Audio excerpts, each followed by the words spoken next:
नमस्कार दोस्तों। एक बार फिर से इलियास एग्रीटेक की ऑनलाइन क्लास में आपका स्वागत है। आशा करता हूँ कि पिछला वीडियो आपको बहुत बहुत पसंद आया हो और बहुत सारा मटेरियल, बहुत सारी विषय वस्तु आपको आपके पढ़ाई से संबंधित प्राप्त हुई होगी और आपने कई बच्चों ने कमेंट सेक्शन में अपने कमेंट भी छोड़े जिनका समाधान किया गया।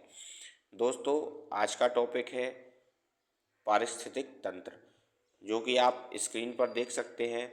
दो प्रकार से दर्शाया जाता है, एक प्राकृतिक पारिस्थितिक तंत्र और दूसरा कृत्रिम, यानी एक नेचुरल इकोसिस्टम और दूसरा आर्टिफिशियल।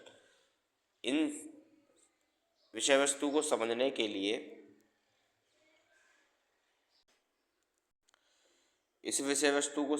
लिए सबसे पहले इकोसिस्टम को समझना बहुत ज़रूरी है। इकोसिस्टम क्या है? इकोसिस्टम एक ऐसा सिस्टम है जो हमारे पर्यावरण से जुड़ा हुआ है।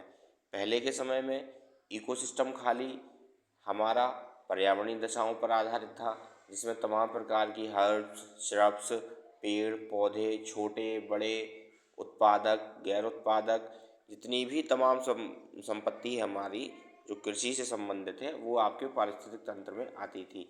लेकिन जब धीरे धीरे समय हमारा बढ़ता गया तो हम लोगों ने देखा कि जो मानव जीवन है वो एक दूसरे पर निर्भर है, आश्रित है।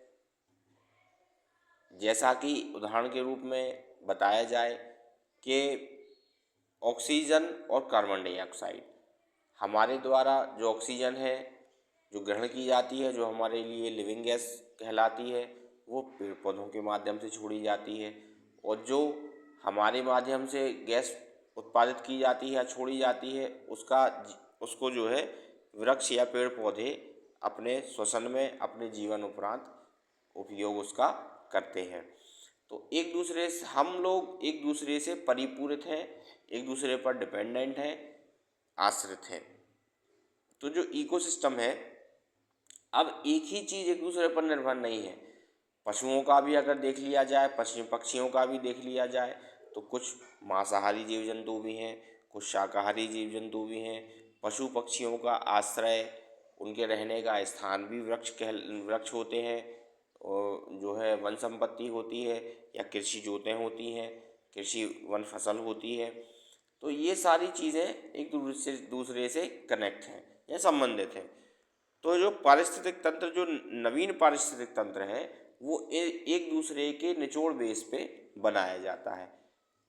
अब इसकी जो नवीन परिभाषा बनती है वो इस प्रकार से बनती है कि ऐसा तंत्र, एक प्राकृतिक संपत्ति का एक ऐसा तंत्र जिसमें मानव संपदा या मानव के साथ साथ वृक्ष, जानवर, पशु, पक्षी और जितने भी तमाम प्रकार के इस पर्यावरण में जीवित रहने वाले संसाधन हैं, उनको भी समृद्ध रूप से जो है इसमें दर्शाया गया है, जिसको हम पारिस्थितिक तंत्र कह सकते हैं।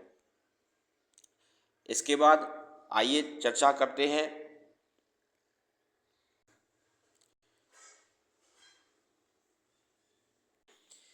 जैसा कि आप लोग स्क्रीन पर देख पा रहे हैं कि ये दो प्रकार से है, एक नेचुरल और एक दूसरा आर्टिफिशियल।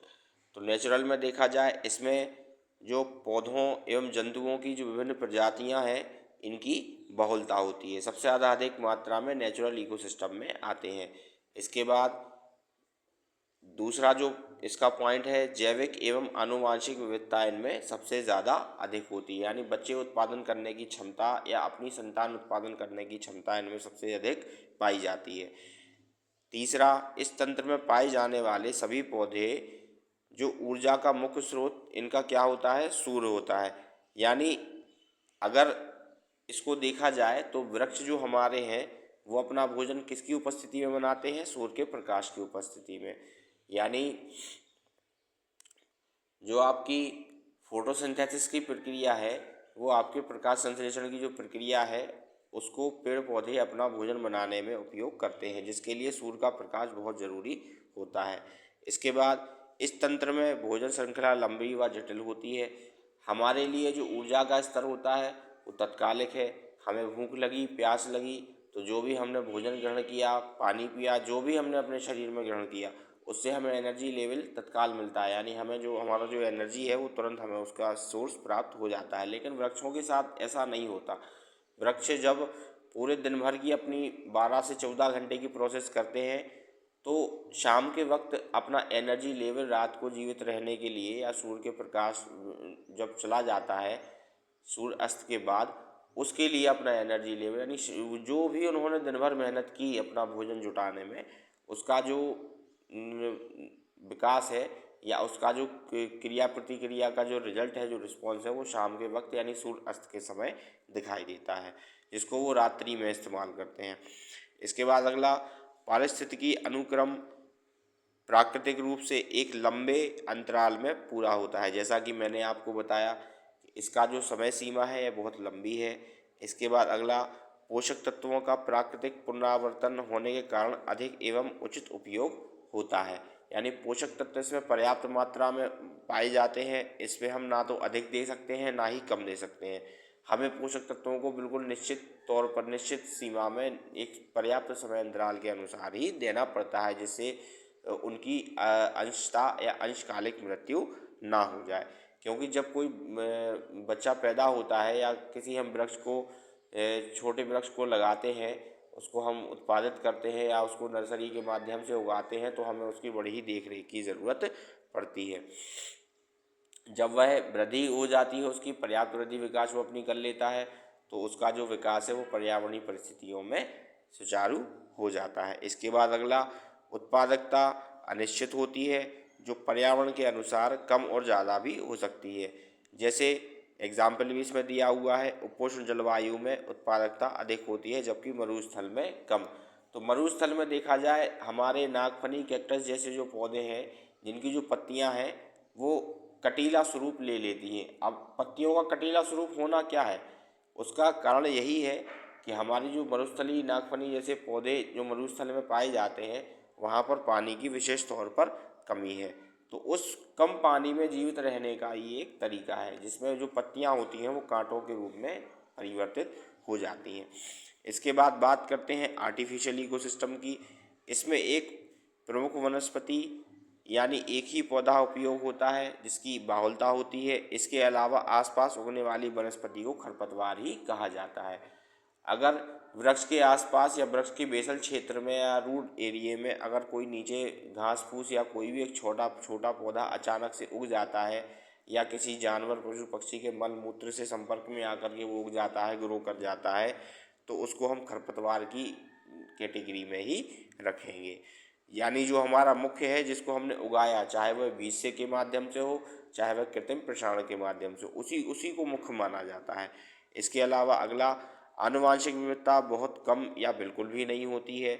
यानी इनमें मौसम से जो लड़ने की क्षमता होती है आर्टिफिशियल में बहुत कम होती है। अगर हमारे अकॉर्डिंग, हमारे अनुरूप अगर मौसम नहीं है, तो हमें कुछ ना कुछ दिक्कतों का सामना करना पड़ता है।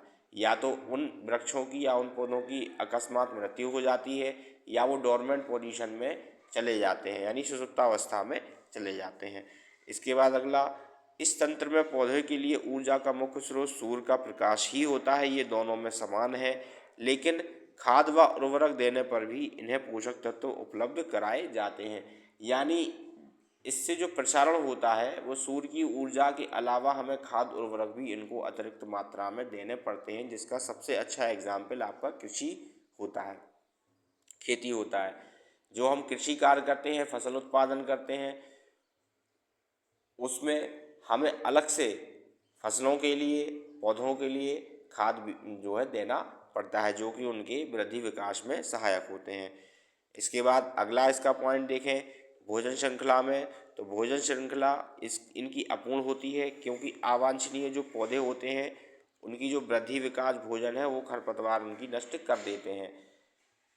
ये बिल्कुल सत्य बात है कि जब हम किसी वृक्ष को उसकी, इसी का एक जो छोटा सा एग्जाम्पल है कि उसकी सफाई करना।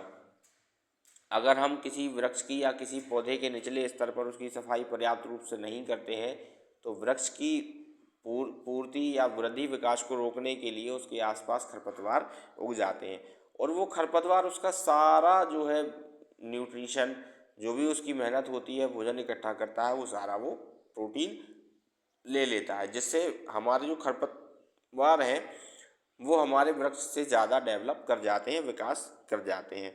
इसके बाद अगला पॉइंट है इसका, पारिस्थितिकी अनुक्रम नहीं होता। यानी इसमें जो नेचुरल चीज़ें होती हैं, इसका जो एक अंतराल है, इसमें एक फिक्स ड्यूरेशन है, फिक्स समयावधि है, जो आपके आर्टिफिशियल में नहीं होती। इसके बाद लास्ट है दोस्तों, पोषक तत्वों का इसमें पुनरावर्तन नहीं हो पाता है, और फसल उगाने से मिट्टी की जो उर्वरता है वो भी नष्ट हो जाती है, और अधिक उत्पादकता हेतु सभी प्रयास किए जाते हैं। यानी जो भी इसमें हम उत्पादन लेने के लिए केमिकल वगैरह, जो भी हम तमाम इसके उदाहरण हैं जो हम दे सकते हैं मिट्टी में पोषक तत्वों की मात्रा की वृद्धि विकास के लिए, वो हम उस वृक्ष को देते हैं, जिससे उसकी पर्याप्त वृद्धि हो सके। आशा करता हूँ कि आपको ये वीडियो अच्छा लगा हो। वीडियो के अंत में वीडियो को लाइक, शेयर, सब्सक्राइब करना ना भूलें, जिससे अगली वीडियो के नोटिफिकेशंस आप तक सबसे पहले पहुंच जाएं।